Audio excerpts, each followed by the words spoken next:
There've been activists and shareholders in Europe for a while, but they're really paying much more attention. And as you said, much more attention, not just to the UK, which is often their first port of call, but to countries like Germany.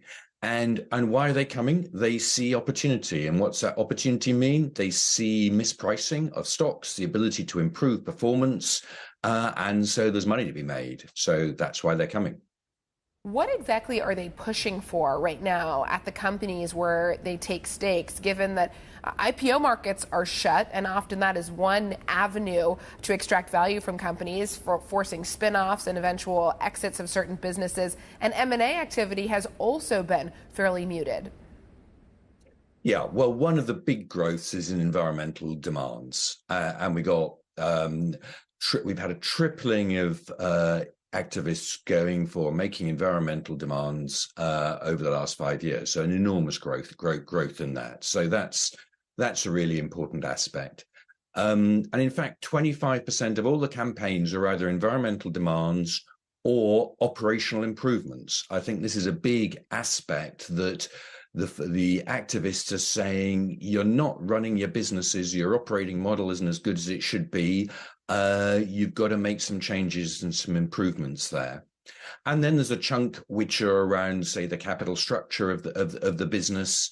And so that's another aspect where that's coming through.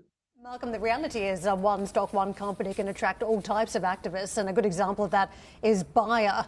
So initially picking up a very unusual activist investor, Jeff Ubben from a hedge fund, who was really there to talk about sustainability of the crop science business as we talk about food security of the future. Since then, other activists have piled in around this portfolio optimization strategy, the operational targets that you mentioned. So when we see a company like that, when they have multiple activists in play, what does that signal to you?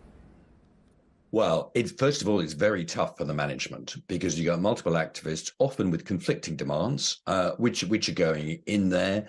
And what's the secret for the company? The secret for the management is you've got to make sure you've done your homework. You know which of those activist demands have got some legs to them, have got some facts which support it properly, and which are just noise or people pushing a particular agenda which isn't really grounded in the company.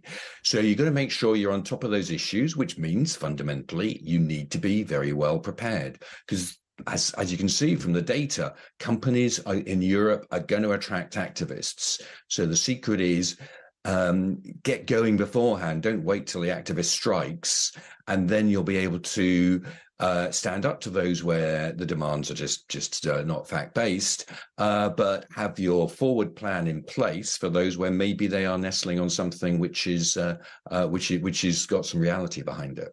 Malcolm, taking a